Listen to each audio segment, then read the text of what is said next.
하나님의 말씀은 고린도전서 15장 12절에서부터 22절입니다. 같이 읽겠습니다.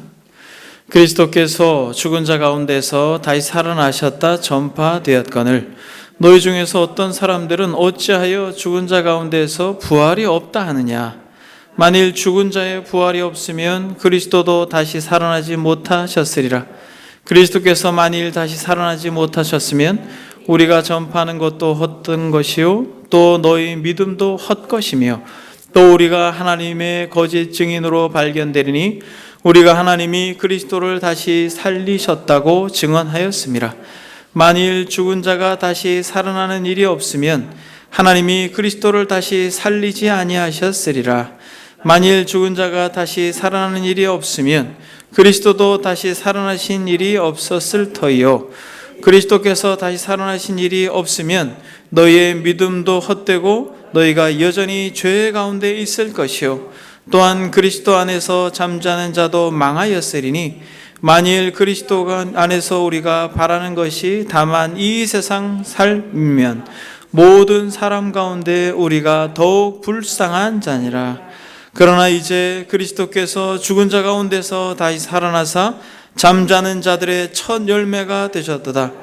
사망이 한 사람으로 말미암아 죽은 자의 부활도 한 사람으로 말미암는도다.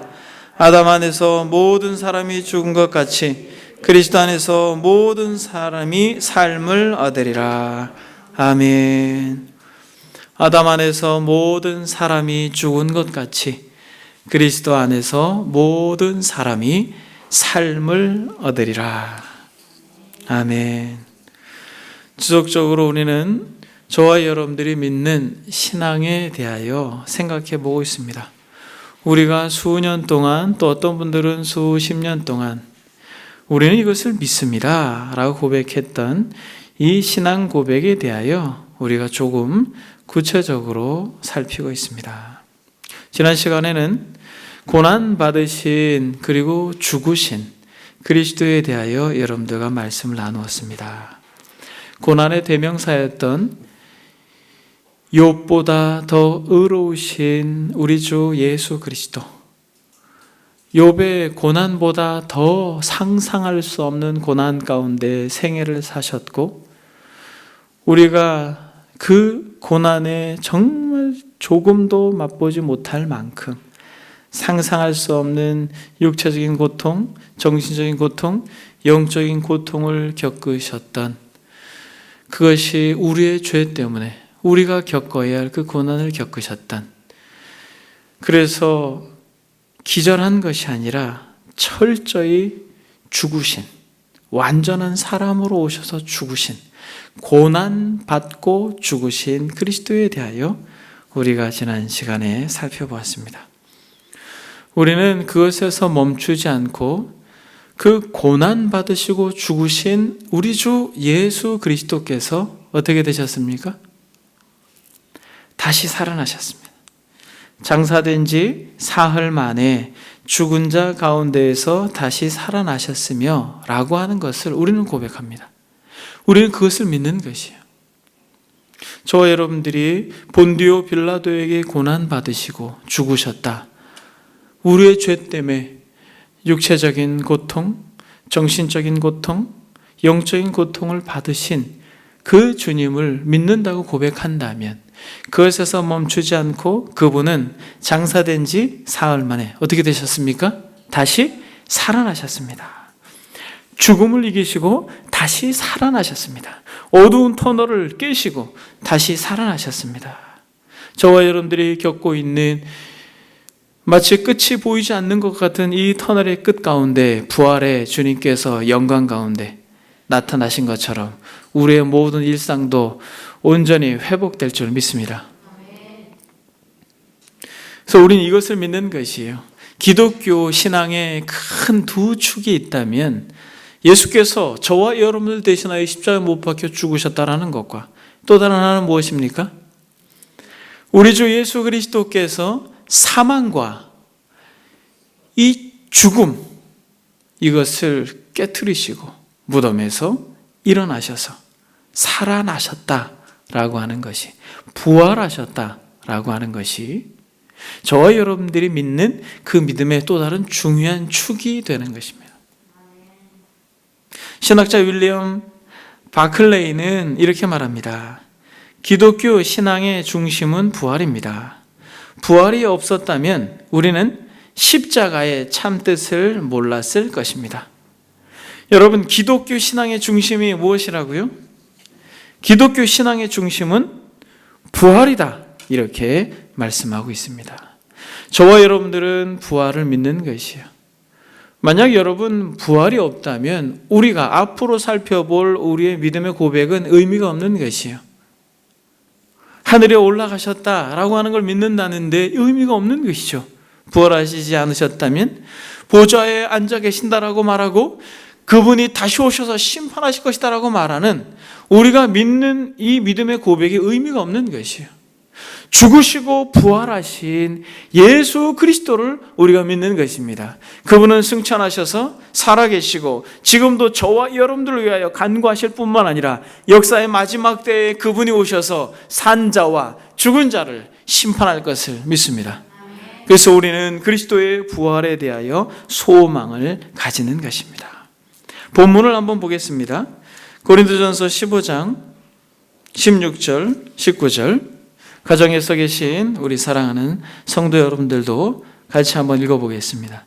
16절부터 19절. 만일 죽은 자가 다시 살아나는 일이 없으면 그리스도도 다시 살아나신 일이 없었을 터이요, 그리스도께서 다시 살아나신 일이 없으면 너희의 믿음도 헛되고 너희가 여전히 죄 가운데 있을 것이요, 또한 그리스도 안에서 잠자는 자도 망하였으리. 만일 그리스도 안에서 우리가 바라는 것이 다만 이 세상의 삶뿐이면 모든 사람 가운데 우리가 더욱 불쌍한 자이리라. 여러분 보십시오. 바울이 뭐라고 말합니까? 만일 죽은 자가 다시 살아나는 일이 없으면 그리스도께서 다시 살아나시지 않으셨고, 만약 그렇다면 우리의 믿음도 헛되고 여전히 우리가 죄 가운데 있는 자요, 만약 우리가 예수님을 믿는 데에 바라는 것이 이 세상의 삶뿐이면 우리가 어떤 자라고 말합니까? 진짜 불쌍한 자라는 거예요. 여러분 불쌍하지 않아요? 여러분 얼마나 불쌍해요. 화창한 날씨에 많은 사람들은 들로 산으로 다니는데 예수님을 믿는다라는 이유로 쉬는 날 모여 주를 예배하는 것, 그저 단순히 그 교제의 기쁨으로만 그친다면, 이 세상의 삶에서 우리의 믿음이 제한된다면 여러분 그것은 너무 불쌍한 것이죠. 가련한 것입니다. 우리가 진짜 믿는 것은 썩을 육체가 썩지 않을 육체로 정말 가련하고 불쌍한 그런 죄악된 영혼들이 온전한 육체로 새롭게 완전히 거듭나서 영생할 것에 대한 진실한 믿음이 있는 것, 그것 때문에 우리가 지금 주를 온전히 예배하고 있는 것입니다. 이 세상뿐이면 바울이 말하는 것이에요. 불쌍하다.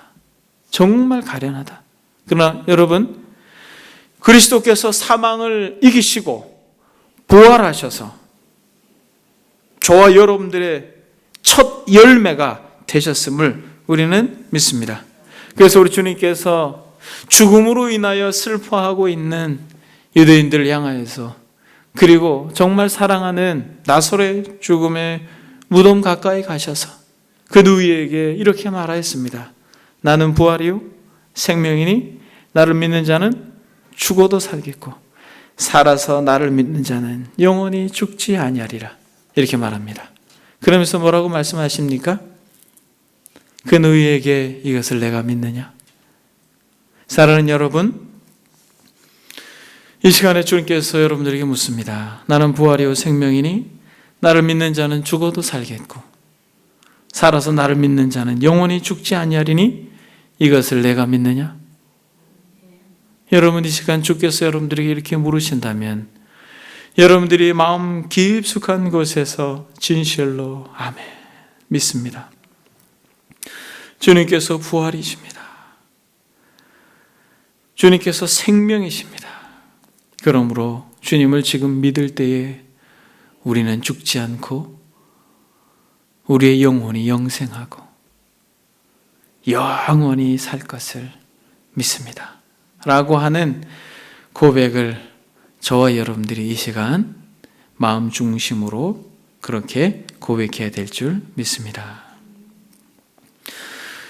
사랑하는 여러분, 그런 의미에서 저는 이 역사적 이 사건, 즉 예수 그리스도께서 부활하신 것이 놀라운 역사적 사건이라고 하는 것을 세 가지로 증거하기를 원합니다. 저와 여러분들이 믿는 예수 그리스도의 이 부활의 영광스러움을 세 가지로 우리가 증거해 보기를 원합니다. 첫 번째로 증인에 의하여 직접적으로 증거해 주셨습니다.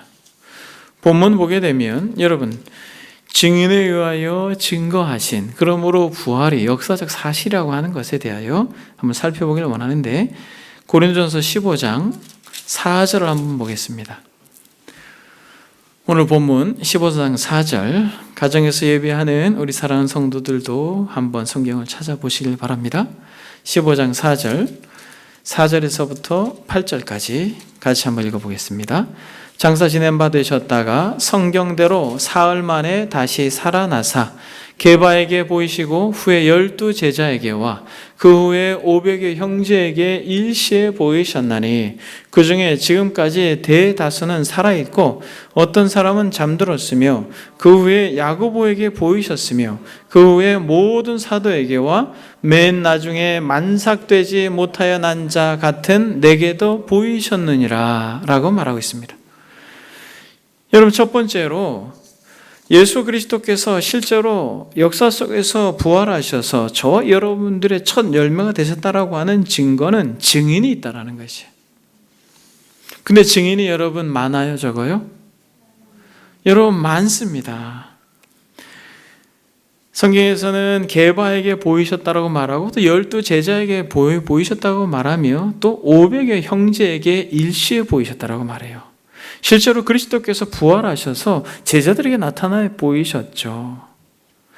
여러분, 우리 주님을 가장 최초로 목격한 사람이 누구입니까? 우리 주님을 처음 목격한 사람은 막달라 마리아입니다. 여러분, 성경을 한번 찾아보겠습니다. 요한복음 20장 11절, 마리아는 무덤 밖에 서서 울고 있더니 울면서 구부려 무덤 안을 들여다보니 흰 옷 입은 두 천사가 예수의 시체 누였던 곳에 하나는 머리편에 하나는 발편에 앉았더라. 천사들이 이르되 여자여 어찌하여 우느냐? 이르되 사람들이 내 주님을 옮겨다가 어디 두었는지 내가 알지 못함이니이다. 이 말을 하고 뒤를 돌이켜 예수께서 서 계신 것을 보았으나 예수이신 줄을 알지 못하더라. 예수께서 이르시되 여자여 어찌하여 울며 누구를 찾느냐 하시니 마리아는 그가 동산지기인 줄 알고 이르되 주여 당신이 옮겼거든 어디 두었는지 내게 이르소서 그리하면 내가 가져가리이다. 예수께서 마리아야 하시거늘 마리아가 돌이켜 히브리 말로 라보니 하니 이는 선생님이라 선생님이라는 말이라. 여러분 보십시오. 막달라 마리아가 예수님을 처음 목격합니다. 얼마나 주님을 사랑하였으면 그 무덤가로 가서 주님을 보고자 간절한 소망을 가지고 있는 이 여인을 향하여서 16절에 예수께서 마리아야 하시거늘. 여러분 어땠을 것 같아요? 가슴이 뛰지 않아요, 여러분? 부활하신 영광의 주께서 그토록 사모하고 그토록 주님을 뵙기를 갈망했던 이 여인을 향하여 마리아야. 얼마나 부드럽고 달콤한 음성입니까? 이 음성을 들었던 마리아는 그저 왈칵 눈물이 흘렸을 거예요. 그래서 만지고 싶었겠죠. 끌어안고 싶었겠죠. 그런데 주님께서 말씀하십니다. 나를 붙들지 말라. 여러분, 이렇게 정확하게 성경은 마리아가 주님을 본 것을 기록하고 있습니다. 근데 여러분, 적지 않은 학자들이 지금 이 환각 상태에서 본 것이다, 이렇게 말합니다. 그래서 환각설을 주장하는 사람들이 있어요. 이런 환각적인 증상, 그런 착각 증상을 보이는 사람들은 무엇에 대한 지나친 갈망, 그것에 대한 집착 때문에 어떤 환각 증상을 드러내 보일 수 있습니다. 그러나 여러분, 의심 많은 도마도 또 아주 지성적인 바울도 주님의 부활을 목격했습니다. 그리고 이 고린도전서 15장에 보게 되면 500여 제자들에게 보이셨다고 말하죠. 동시에 500명이 환각 상태를 막 일으키고 그러진 않았겠죠. 부활을 거부하고 부활을 믿지 못하는 이들이 만들어내는 다양한 학설들 가운데 우리는 미혹되지 말아야 될 것입니다. 성경은 분명히 우리 주님께서 부활하셨다라고 말씀하고 있습니다. 첫 번째로 이 부활에 대한 증거가 무엇입니까? 증인에 의한 증거인 것입니다. 이 고린도전서를 기록하고 있는 바울 역시도 맨 나중에 만삭되지 못하여 난 이 바울 자신도 어떻게 했다라는 거예요? 부활하신 주님을 목격했다라고 말합니다. 엠마오로 가는 제자들도 마찬가지죠. 여러분, 두 번째, 물적 증거가 있습니다. 여러분, 물적 증거의 가장 대표적인 것이 무엇입니까? 예수 그리스도께서 부활하셨다라고 하는 어떤 역사적 사건 속에서 물리적인 물적 증거가 있는데 그것이 무엇이에요? 빈 무덤인 것이에요.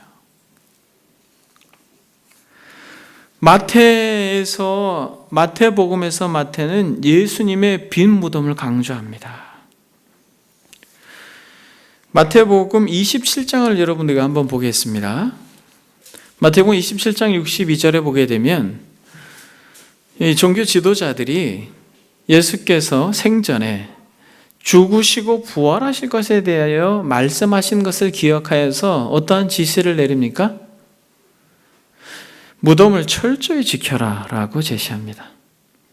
62절에 보니까 그 이튿날은 준비일 다음 날이라 대제사장들과 바리새인들이 함께 빌라도에게 모여 이르되 주여, 저 속이던 자가 살아있을 때에 말하되 내가 사흘 후에 다시 살아나리라 한 것을 우리가 기억하노니 그러므로 명령하여 그 무덤을 사흘까지 굳게 지키게 하소서. 그의 제자들이 와서 시체를 도둑질하여 가고 백성에게 말하되 그가 죽은 자 가운데서 살아났다 하면 후에 속임이 전보다 더 클까 하나이다 하니 빌라도가 이르되 너희에게 경비병이 있으니 가서 힘대로 굳게 지키라. 그들이 경비병과 함께 가서 돌을 임봉하고 무덤을 굳게 지키니라. 여러분, 주님께서 사흘 만에 다시 살아날 것이다 라고 말씀하신 것을 기억하여서 이 종교 지도자들이 어떻게 합니까? 요청해요. 굳게 지켜달라. 그러니까 뭐라고 말합니까? 너희들에게 병사가 있으니까 굳게 지키라고 말해요. 65절에 보니까 빌라도가 이르되 너희에게 경비병이 있으니 가서 어떻게 하라고 말합니까? 힘대로 굳게 지키라. 어떻게 지키라는 거예요? 힘대로 굳게 지키라고 말합니다. 그러니까 여러분, 이들이 힘대로 굳게 지켰을까요? 그렇게 안 했을까요? 힘대로 굳게 지켰어요. 아주 삼엄한 경비를 했습니다. 16명이 한조가 되어 무덤을 지켰습니다. 그리고 이들은 목숨을 걸고 예수 그리스도의 죽은 시체를 지켰어요. 목숨을 걸고. 왜냐하면 시체를 잃어버리게 될 시에 자신의 목숨을 내놓아야 됐기 때문에 그렇습니다. 그런데 여러분, 어떤 일이 벌어집니까? 실제로 우리 주님께서 부활하셨습니다. 이 놀라운 사건 때문에 어떤 소문을 퍼뜨립니까? 마태복음 28장 13절에 보게 되면 이르되 너희는 말하기를 그의 제자들이 밤에 와서 우리가 잘 때 그를 도둑질하여 갔다 하라 라고 이렇게 시킵니다. 그러면서 28장 15절에는 군인들이 돈을 받고 가르친 대로 하였으니 이 말이 오늘날까지 유대인 가운데 두루 퍼지니라. 그래서 실제로 제자들이 예수님의 시체를 훔쳐갔다라고 하는 것이 그 당시에서부터 많이 거짓된 소문으로 퍼졌고, 여전히 지금까지도 그렇게 학자들이, 그리스도의 부활을 믿지 않는 학자들이 그렇게 이야기를 합니다. 근데 여러분, 한번 상식적으로 생각을 해 보십시오. 환상, 환각도 참 우스운 이야기지만 제자들이 우리 주님의 시체를 훔쳐갈 수 있다고 여러분 생각하십니까? 우리 주님께서 병사에게 붙들려서 그렇게 재판을 받기 위해 끌려가실 때 제자들이 어떤 상태에 있었어요? 제정신이 아니었습니다. 가룟 유다는 자신의 욕심에 부합되지 않자, 자신이 계획한 대로 되지 않자 주님을 팔아버렸어요. 수제자였던 베드로는 어떻게 했습니까? 주님이 죽는 자리까지 같이 가겠다라고 말합니다. 그러나 결국 그 위기의 상황에 봉착하자 어떻게 했어요? 너도 한패라라고 말하는 계집 여종의 그 부추기는 말에 본능적으로 거부하면서 주님을 저주하고 주님을 떠나버렸습니다. 여러분, 이러한 제자들이 어떻게 용기를 내서 주님의 이 시신을 훔쳐갈 생각이나 했겠어요? 여러분, 상식적으로. 베드로는 부인했을 뿐만 아니라 요한은 어머니 마리아를 돌보고 있었습니다. 그러니까 이렇게 제자들이 주님의 이 시체를 훔쳐갔다라고 말하는 것은 너무나도 말이 안 되는 그러한 억지라고 하는 것을 우리는 보게 됩니다. 그런 부분에 있어서 이 빈 무덤 속에 있는 또 가지런히 놓여 있는 세마포옷이 예수 그리스도의 부활을 증거하는 또 다른 확실한 증거라는 것이에요. 여러분, 세 번째로 정황적인 증거가 있습니다. 정황적으로. 여러분, 그것은 우리 주님께서 생전에 끊임없이 말씀하셨던 그 말씀에 근거해 보면 우리는 예수 그리스도께서 부활하신 것이 사실이고 역사적인 확실한 사건이라고 하는 것을 우리는 믿습니다. 주님께서 뭐라고 말씀하셨습니까? 변화산 상에서도 내려오시면서 마태복음 17장에 보게 되면 그들이 산에서 내려올 때 예수께서 명하여 이르시되 인자가 죽은 자 가운데서 살아나기 전에는 본 것을 아무에게도 이르지 말라 이렇게 말합니다. 변화산에서 놀라운 광경을 목격한 제자들에게 말합니다. 내가 죽었다가 다시 살아나기 전에 이야기하지 마라. 네, 우리 주님께서 얼마나 진실되셔요. 죽음 앞에서도 그 빌라도의 이 법정 앞에서도 너가 그리스도냐? 너가 구약에서 그토록 이야기한 메시아냐? 라고 말할 때에 그렇다라고 말하면 죽는 거예요. 왕이다라고 말하는 거기 때문에 죽는 거예요. 그럼에도 불구하고 내가 그리스도냐라고 말할 때 우리 주님께서는 죽음까지도 두려워하지 않고 진실되게 내가 그로다, 내가 그리스도다라고 분명히 말씀하신 주께서 거짓말 하시겠어요? 제자들에게 당신이 죽었다가 살아날 것에 대하여 거짓말을 하시겠냐라는 거예요. 그런 부분에서 성경 속에서 주님께서 인자가 죽은 자 가운데에서 살아나기 전에는 본 것을 아무에게도 이르지 말라라고 말씀하신 이것이 거짓이겠냐라는 거지. 나는 부활이다. 나는 생명이다. 나를 믿는 자는 죽어도 살겠고 나를 믿는 자는 영원히 죽지 않는다. 죽어도 살겠다라고 말할 때는 우리의 육체가 다시 살 것을 말하고, 예수 그리스도를 믿을 때는 우리의 영혼은 죽지 않고 영원히 영생할 것을 요한복음 11장에 말씀하고 있는 이 놀라운 메시지가 거짓이겠냐라는 거예요. 주님께서 말씀하신 이 진실된 음성에서도 우리는 예수 그리스도의 부활을 확실히 확실히 믿을 수 있는 증거가 되고, 또 하나는 여러분 제자들의 놀라운 변화입니다. 제자들이 예수님이 체포되어질 당시엔 어땠어요? 숨었습니다. 도망갔어요. 그리고 어떻게 했습니까? 당국에서 또 종교 지도자들이 당신들을 잡아서 그렇게 같이 벌하고 죽일까 두려워서 모여서 문을 잠그고 숨어 있었습니다. 그래서 주님께서 부활하셔서 오셔서 문 좀 열어달라 하는데도 안 열어줘요. 겁쟁이들이었습니다. 근데 여러분, 부활하신 주님을 뵙고 나서 어떻게 합니까, 이들이?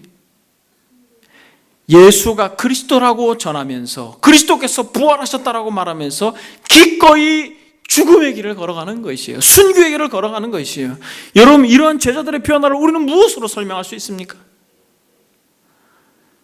여러분, 죽은 시체를 훔쳐가서 이렇게 놀랍게 변할 수가 있습니까? 죽음을 이기신 그리스도를 대면했기 때문에, 죽음을 정복하신, 사망을 정복하신 예수 그리스도를 목격했기 때문에, 대면했기 때문에, 진정한 소망을 발견했기 때문에, 사랑하는 여러분, 죽음도 그리스도와 맞바꿀 수 있었던 것이에요.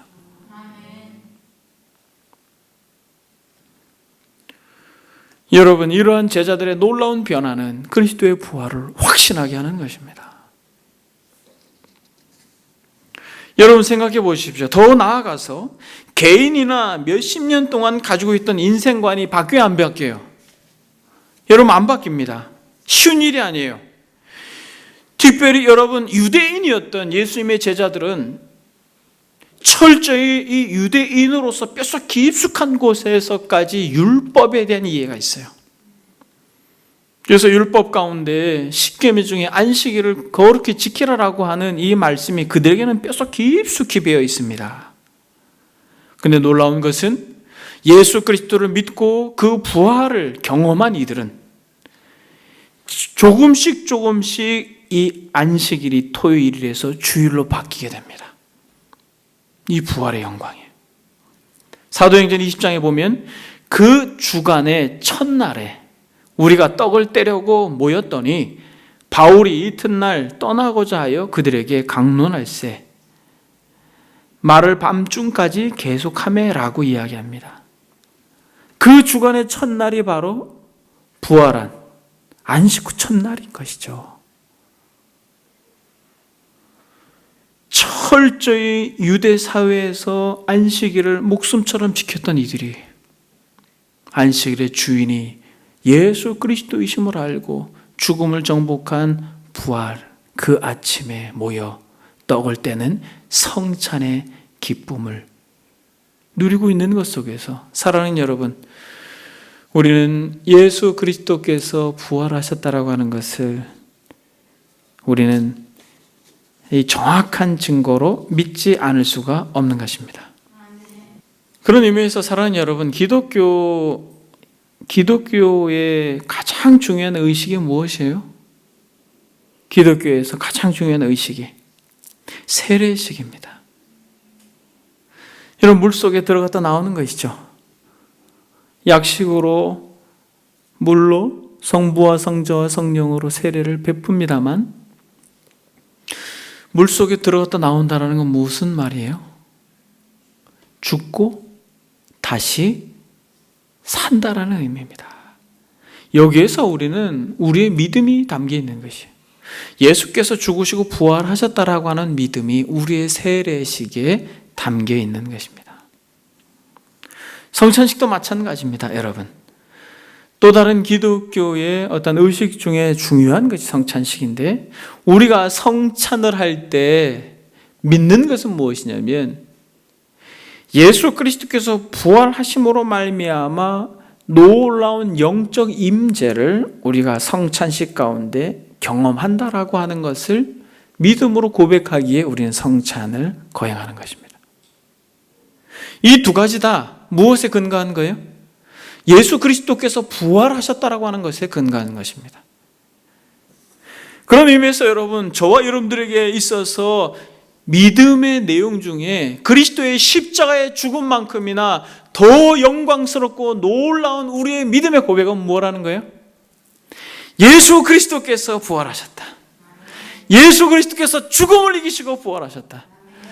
예수 그리스도께서 지금도 살아계셔서 우리를 위하여 중보하신다 라고 하는 믿음, 이 믿음의 고백인 것입니다. 사랑하는 여러분, 증인에 의한 증거와 물리적인 물적 증거와 우리가 정황에 대한 증거, 주님께서 말씀하셨고 제자들의 변화를 통하여서 우리는 부활이 반드시 역사 속에 있었던 놀라운 사건이다라고 하는 걸 믿습니다. 여러분, 이것이 왜 그렇게 중요해요? 사랑하는 여러분, 예수 그리스도께서 부활하신 것이 왜 그렇게 중요합니까? 우리 이것을 믿는 것이에요. 이것이 왜 그렇게 중요하냐면 예수 그리스도의 부활은 예수 그리스도께서 완전한 하나님이셨다라고 하는 것을 증명해 보이는 또 다른 우리의 믿음의 고백이기 때문에 그렇습니다. 성령으로 잉태하여 동정녀 마리에게 나셨다라고 하는 고백을 우리가 살펴볼 때에 성령으로 잉태됐다라고 하는 것은 예수 그리스도께서 완전한 하나님이시고 동정녀 몸에서 나셨다라는 것은 죄가 없으신 완전한 인간이라고 말씀을 드렸고, 본디오 빌라도에게 고난을 받으셨다라고 하는 이 고백 역시도 완전한 인간으로 저와 여러분들과 동일한 성정을 가지고 그렇게 고난 가운데 터널을 지나여 죽기 위해 이 땅에 오셨다라고 하는 완전한 인간으로서의 고백이라면, 죽음을 깨고 부활하신 이 고백은 또 다른 무엇에 대한 고백이라는 거예요? 예수 그리스도, 그분은 완전한 하나님이시다라는 거예요. 살아계신 주, 완전한 하나님이시다라는 것입니다. 그러므로 로마서 1장에 보게 되면 바울은 이렇게 말합니다. 성결의 영으로는 죽은 자들 가운데 부활하사 능력으로 하나님의 아들로 선포되셨으니 곧 우리 주 예수 그리스도시라. 하나님의 아들로 선포되셨습니다. 부활하심으로 말미암아 성령으로 다시 살아나신 우리 주 예수 그리스도는 완전하신 하나님이신 것을 우리는 믿습니다. 부활 속에서 우리는 그것을 믿는 것이죠. 두 번째로 사랑하는 여러분, 이 부활에 대한, 그리스도의 부활에 대한 믿음이 우리에게 중요한 것은 무엇이냐면 사망과 죽음을 정복하신 분으로서 저와 여러분들의 첫 열매가 되셨다라는 것이에요. 그것은 무엇입니까? 예수 그리스도만 사망을 정복하신 분이 아니라 저와 여러분들도 그리스도를 믿는 믿음으로 이 땅을 살아갈 때 죽음을 정복한 자로 이 땅을 살 수 있는 그러한 믿음의 근거가 거기 있다는 것이에요. 우리는 죽음을 두려워하지 않습니다. 여러분, 기독교 신앙에 있어 이것이 그렇게 중요한 것이에요. 우리의 소망이 이 세상에 삶뿐이면 우리가 더욱 불쌍한 자라고 바울이 말하고 있는 것처럼, 사랑하는 여러분, 저와 여러분들의 소망은 이 땅에서 뿐만 아니라 영광스러운 하나님의 나라가 기다리고 있다는 것을 우리는 믿는 것이에요. 그러므로 여러분, 고린도전서 15장 55절을 보게 되면 바울은 정확하게 사망을 정복한 그러한 그리스도의 영광을 바라보면서 이렇게 당당하게 외칩니다. 한번 고린도전서 15장 55절에서부터 57절까지 한번 보겠습니다. 사망아, 너의 승리가 어디 있느냐? 사망아, 내가 쏘는 것이 어디 있느냐? 사망이 쏘는 것은 죄요, 죄의 권능은 율법이라. 우리 주 예수 그리스도로 말미암아 우리에게 승리를 주시는 하나님께 감사하노니 라고 말하고 있는 것입니다. 무슨 말입니까? 저와 여러분들에게 진정한 승리를 주시는 분에게 감사한다라고 말할 때 이 승리는 무엇이에요? 죄에 대한 승리일 뿐만 아니라 사단이 그토록 사람들을 목을 조르듯이 괴롭히고 있는 이 죽음이라고 하는 공포에서 우리는 승리자라는 것이죠. 사망아, 너의 승리가 어디 있느냐라고 당당하게 외칩니다. 너가 겨냥하고 쏘고 있는 것, 그것은 죄와 죄의 권능이지만 우리는 죄에서 자유하고 죄의 삭수로 사망이 주어지지만은 우리는 죄에서 자유할 뿐만 아니라 죄를 정복하시고 사망을 정복하신 예수 그리스도를 믿음으로 말미암아 우리가 승리자다 라고 당당하게 선언하고 있습니다. 그러므로 사랑하는 여러분, 부활을 믿는다라는 것은 우리의 이 신앙의 여정 속에 아주 중요한 고백이에요. 그리고 여러분, 결정적으로 저와 여러분들에게서 최고의 유익은 무엇입니까? 부활의 첫 열매가 되신 예수 그리스도, 하나님의 아들이 죽음에서 머물러 계시지 아니하고 부활하셔서 살아나신 것이 저와 여러분들에게 진정한 위로가 되는 것은 무엇이에요? 그것은 우리의 모든 죄가 정말 하나님의 면전 앞에서 완전히 사해졌다라고 하는 것에 대한 확실한 증표가 그리스도의 부활이라는 것이에요. 로마서 4장에 보게 되면 바울은 정확하게 이렇게 말합니다. 예수는 우리가 범죄한 것 때문에 내어줌이 되고 또한 우리를 의롭다 하시기 위하여 살아나셨느니라. 우리의 죄 때문에 당신의 몸을 찢어 십자가에 내주셨지만은 우리를 의롭다 하기 위하여 죽음에 머물러 계시지 아니하고 살아나신 예수 그리스도를 찬양합니다. 우리를 의롭다 하기 위하여 살아나셨다라는 거예요. 여러분, 고린도전서 15장 17절을 한번 보겠습니다. 오늘 본문입니다만, 그리스도께서 다시 살아나신 일이 없으면 너희의 믿음도 헛되고 너희가 여전히 무엇 가운데? 죄 가운데 있을 것이요. 너희가 여전히 죄 가운데 있을 것이라고 말해요.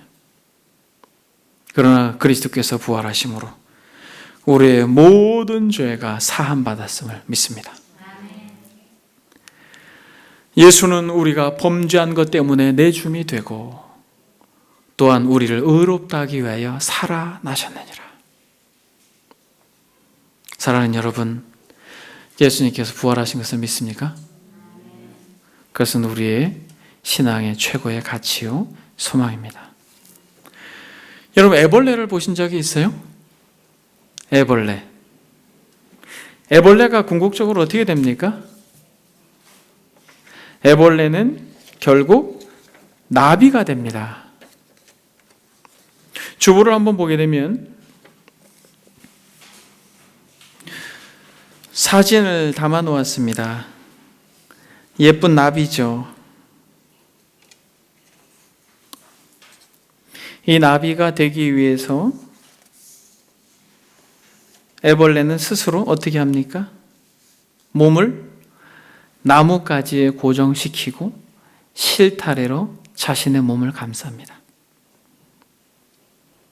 꼬리 부분을 칭칭칭칭 감아서 결국 나뭇가지에 고정하고 몸통 부위 전체를 고정하고 나서 어떻게 해요? 적게는 10일에서부터 많게는 15일이라고 하는 침묵의 시간을 갖습니다. 그렇게 인내하고 꼼짝없이 그 시간을 지내고 나면 징그럽고 끔찍했던, 만지기도 참 불편한 그 애벌레 안에서 껍질을 벗고 이렇게 예쁜 나비가 되어서 창공을 날아다닙니다. 여러분, 이것만큼 실제 부활을 자연세계에서 드러내 보여준 일반 계시가 없습니다. 저와 여러분들은 우리가 이 땅을 살 때에 정말 애벌레와 같은 존재예요. 비록 구원받은 자들이지만은 여전히 우리는 연약한 죄악 가운데 노출되어 있고 세상 속에서 끊임없는 유혹 속에 고통합니다. 그러나 여러분, 저와 여러분들에게 있어서 인내가 요청되어지고 그 인내 가운데 머물러 그 나라를 소망하게 될 때 우리는 부활의 몸으로 회복되어지고 부활의 몸으로 주님과 영생할 것을 믿습니다.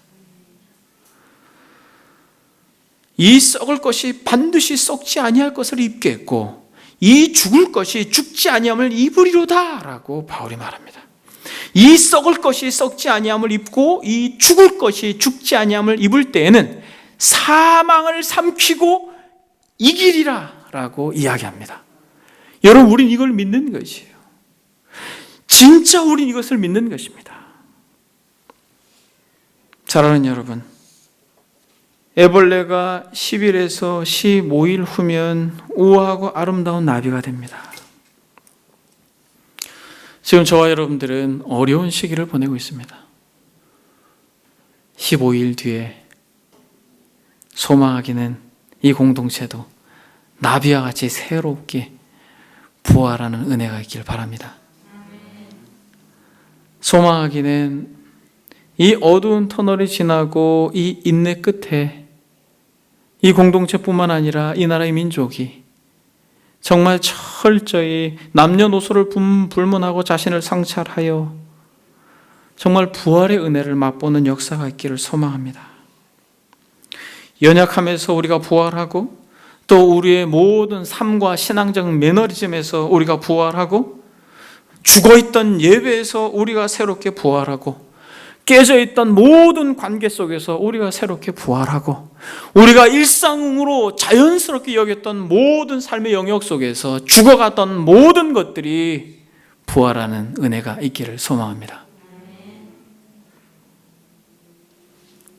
그러므로 사랑하는 여러분, 애벌레가 나비가 되는 것에 있어서 굉장히 중요한 키워드가 있습니다. 그게 무엇이에요? 인내입니다. 그렇게 나무에 매달려서 있는 그 기간을 견뎌낼 때 나비가 되는 것이에요. 이 땅을 살아가는 성도들에게 있어서 요청되어지는 것은 끊임없이 인내예요. 바울은 말합니다. 환난은 인내를, 인내는 연단을, 연단은 소망으로 우리를 이끌어간다고 말합니다. 우리는 인내의 시기를 보내고 있습니다. 가정에서 예배를 드리는 사랑하는 성도 여러분들도 가정에서 예배를 드리는 인내를 지금 우리는 같이 감당하고 있는 것입니다. 그러나 이 기간이 지난 뒤에 우리는 그리스도께서 그 무덤을 깨고 사흘 만에 부활하셔서 믿는 이들에게 진정한 소망이 되었던 것처럼 여러분들의 개인뿐만 아니라 이 공동체가 이 어려운 시기를 지나고 나서 부활하여 참으로 이 세상 가운데 빛으로 소금으로 놀라운 은혜를 끼치는 그 부활의 주님처럼 소망의 빛으로 드러나는 은혜가 있기를 간절히 바랍니다. 여러분, 한 가지만 적용하고 말씀을 마치겠습니다. 저와 여러분들은 예수 그리스도의 부활을 믿는 이들인 것입니다. 우리는 예수 그리스도의 부활에 대한 소망으로 이 땅을 살아가는 것이에요.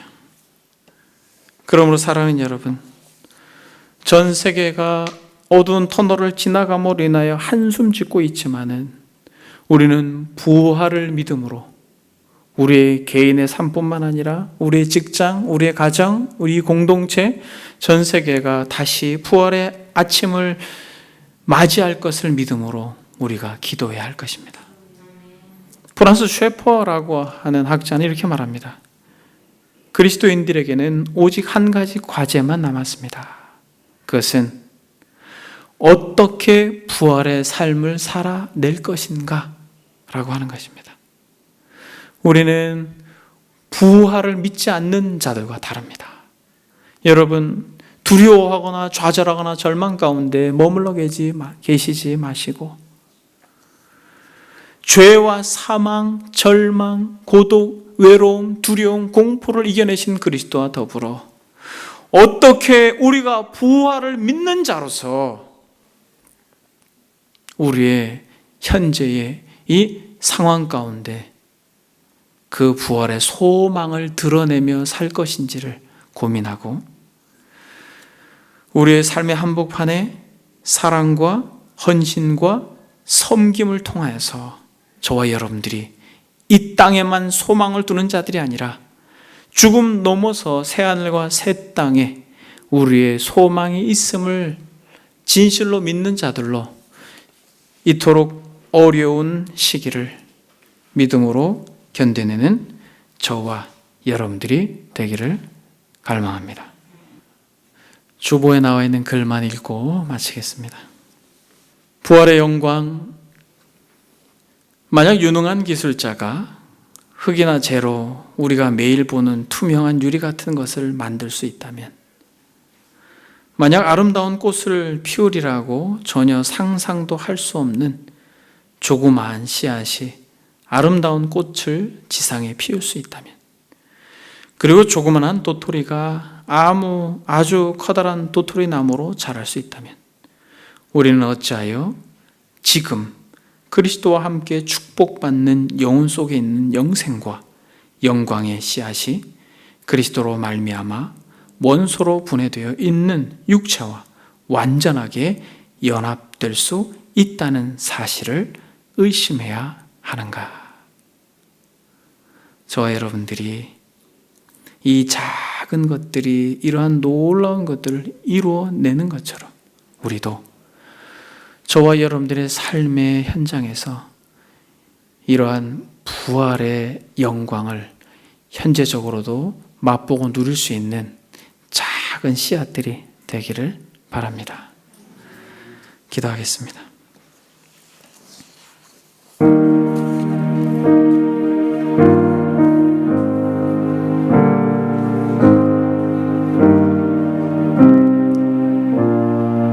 이 시간 기도할 때 여러분 부활의 소망을 가지고 우리의 개인뿐만 아니라 우리의 가정, 우리의 일터, 이 공동체, 조국 대한민국 전 세계가 다시 한번 부활의 아침을 맞이할 수 있도록 이 어두운 터널을 인내로 잘 견뎌낼 수 있도록 그래서 우리에게 많이 죽어있는 부분, 무너졌던 부분들이 살아날 수 있도록 은혜를 달라고 이 시간 다 같이 들은 말씀 생각하면서 기도하겠습니다. 기도합니다. 거룩하신 하나님 아버지,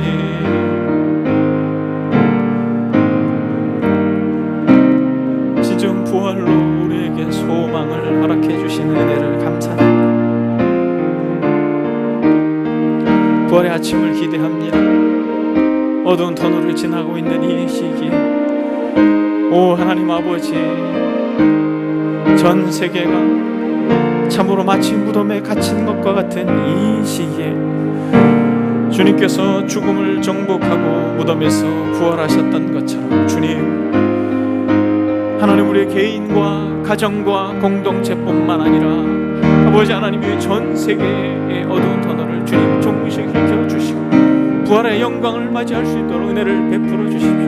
이 시기에 아버지 하나님 죽었던 모든 것들이 살아날 수 있도록 아버지 하나님이여 죽었던 예배와 매너즘에 빠져있던 모든 신앙의 패턴들과 아버지 하나님 어그러진 관계들 아버지 하나님이 죽어있는 모든 것들 속에서 다시 한번 우리에게 생기를 불어넣어 주시고 다시 한번 부활의 영광을 허락해 주옵소서.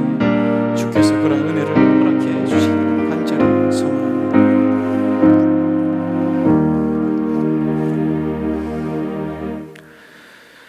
예수는 우리가 범죄한 것 때문에 내줌이 되고 또한 우리를 의롭다 하시기 위하여 살아나셨느니라. 주님, 그리스도께서 우리의 진정한 소망이 됨을 믿습니다.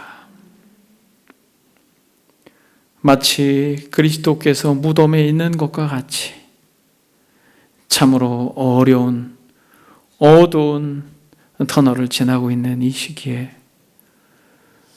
이 나라의 민족을 긍휼히 여겨주시고 아버지 이탈리아를 중심으로 유럽과 전 세계가 신음하며 고통하고 있습니다. 아버지, 죽음 때문에 두려워하는 많은 이들, 또 죽음으로 인하여 슬퍼하는 많은 유족들, 그러나 주님, 사망아, 너가 쏘는 것이 무엇이냐라고 당당하게 말했던 바울처럼 죽음 앞에서 우리가 두려워하지 아니하고 죽음을 정복하시고 사망을 이기신 그리스도를 바라봄으로 이 어두운 터널이 종식되어 부활의 아침을 속히 맞이할 수 있도록 하나님께서 은혜 위에 은혜를 더하여 주옵소서. 이 일로 인하여 참 수고하는 정부 당국과 모든 의료진들, 또 이 코로나로 인하여 고통받는 가족들과 또 환우들 주님께서 지켜주시고 회복시켜 주시고 붙들어 주시고 은혜를 더하여 주옵소서. 가정에서 예배하는 사랑하는 지체들에게도 동일한 은혜를 주시기를 원하고 살아계신 예수 그리스도 거룩하신 이름 받들어 기도드립니다. 아멘.